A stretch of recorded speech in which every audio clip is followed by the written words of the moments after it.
mga crypto, tuturuan ko kayo mag-trade sa Bybit platform na napakasimple lang, gamit lang ang DCA bot trading. So una is i-download nyo lang yung Bybit sa inyong App Store and punta lang kayo dito sa home.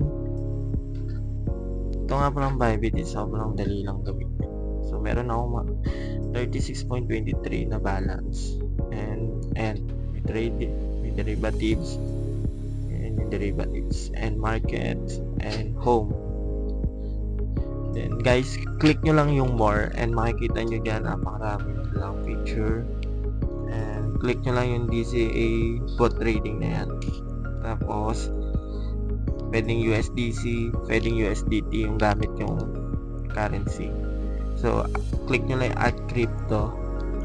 Tapos ayan, sobrang dami nilang coins na available. Tapos ang ginagamit ko lang is ETH.